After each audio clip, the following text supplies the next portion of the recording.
Those of that opinion say aye. Those against say no. I think the ayes have it. Senator Ludlam on a separate matter. On a completely different matter, Deputy President. I just move that the Senate take note of the answers that Foreign Minister Bob Carr provided earlier to Senator Milne on the issue of refugees and of the issue of fleeing violence, war and ethnic cleansing in our region and from further afield, and how they are treated when they reach Australia. Minister Carr gave an extraordinary interview on Lateline last night, right in the teeth of the remarkable events of yesterday that some, certainly from the crossbenchers, are starting to feel are getting more than a little repetitive. But nonetheless, following the extraordinary events of yesterday, Minister Carr conducted an extraordinary and quite offensive interview with Tony Jones on Lateline, where he effectively, I think, laid out where it appears the Labor Party wanted to take the refugees issue as a political tactic, if you will, not as a humanitarian emergency, but a cheap political tactic.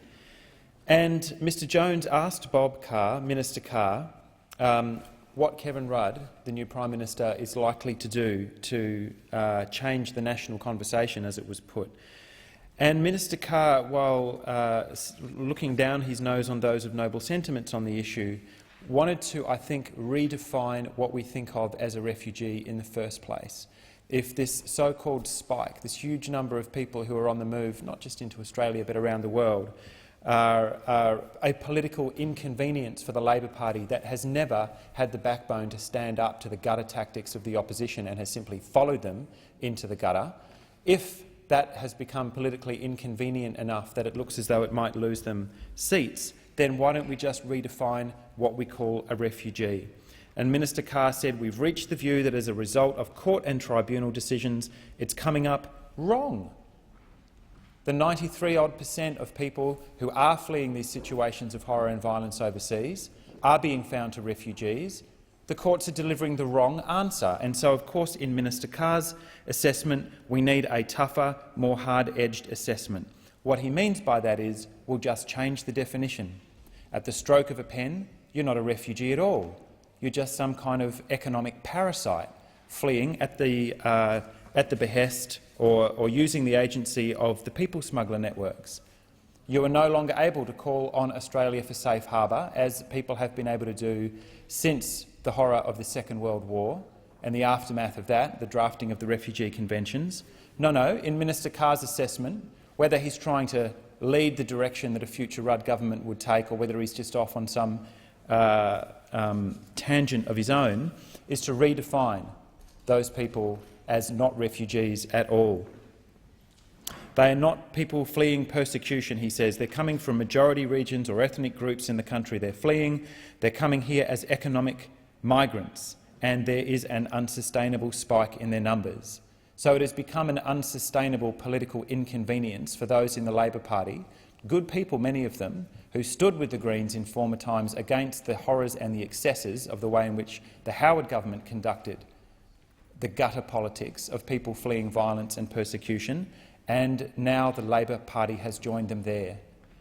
And last night, and again in question time in response to Senator Milne this afternoon, Minister Carr raised the stakes even further.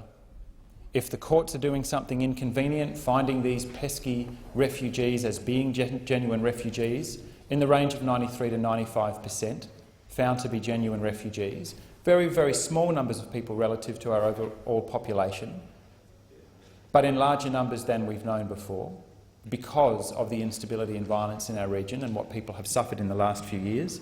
If that has become politically inconvenient for the Labor Party, then why not just redefine them as economic refugees? If you've got $50 in your pocket, or if you've been able to pay somebody to get you on a boat rather than spending the rest of your life in some camp in a so-called queue that's going nowhere, you're therefore an economic migrant, according to Foreign Minister Bob Carr.